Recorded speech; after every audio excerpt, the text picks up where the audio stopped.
Out here in the desert Southwest, everything is disciplined by what kind of water it takes.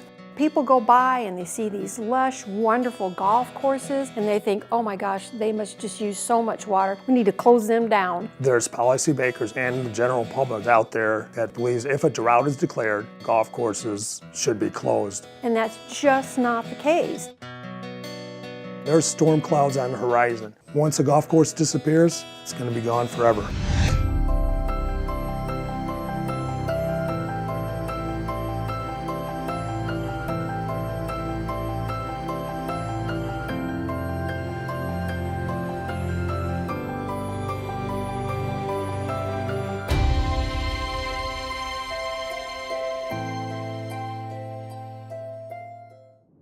If there's one thing that can literally and figuratively change the landscape of golf as we know it in Arizona, it's water.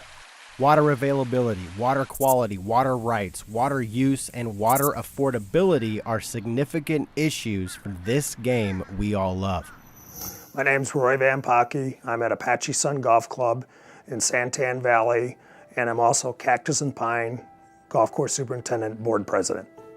6 years ago, it was 2011, July of 2011, I received a notice from our water provider that we would lose our water source by year end. So we had to find another source to keep the golf course open or we would be closing. It was very disheartening, it was very scary, so I decided I had to become educated on water issues and policy issues to get a better understanding what really was going on with our water. The first thing I did was decided to find out where our water came from, and it was through Central Arizona Project, and I started participating in board meetings to work with the board and try to get a 2-year extension on getting our water. As I attended these meetings, we found out there was probably another 20 golf courses that were affected by this, and they stated to me that this is the first time that we have had anyone from the golf community or golf industry here speaking on behalf of golf and educating us what's going on.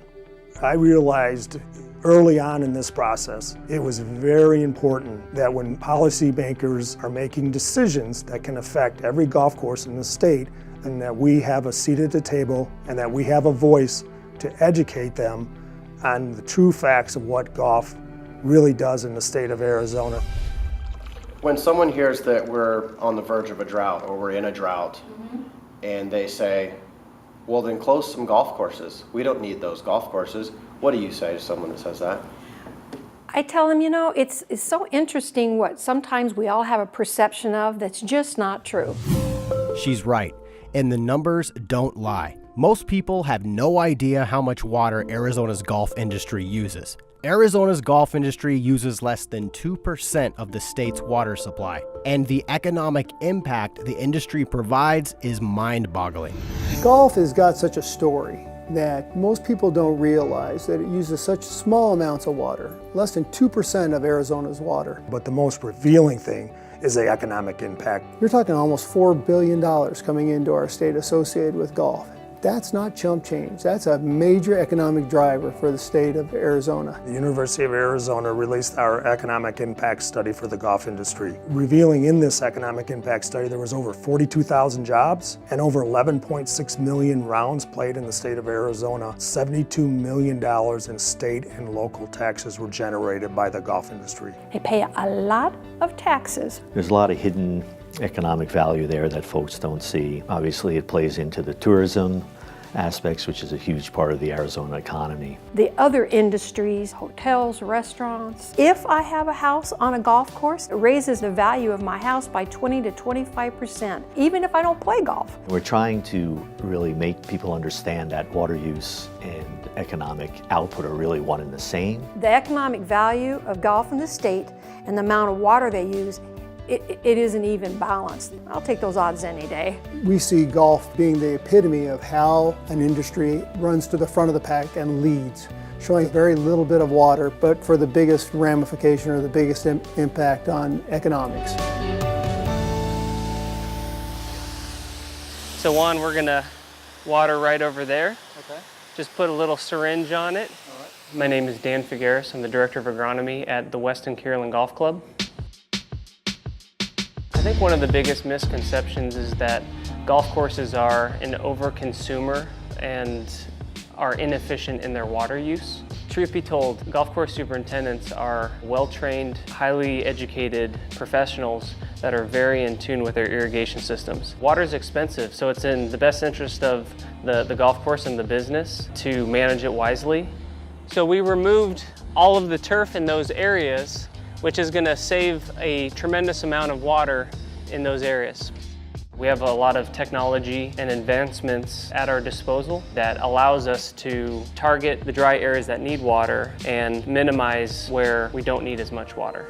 So this is an example of one of the pieces of technology that helps us efficiently use water. And what it does is it measures the amount of moisture in the soil. You can determine where exactly to target your hand watering. This is our weather station. This device measures everything from wind, temperature, to humidity, to solar radiation, and then helps us devise the amount of water required to meet the daily needs. So what I want to show you here is our irrigation computer. This is what you would call the brains of the operation. It's in constant communication with our weather station, which is feeding the weather data. This shows us exactly where every drop of water goes on my golf course.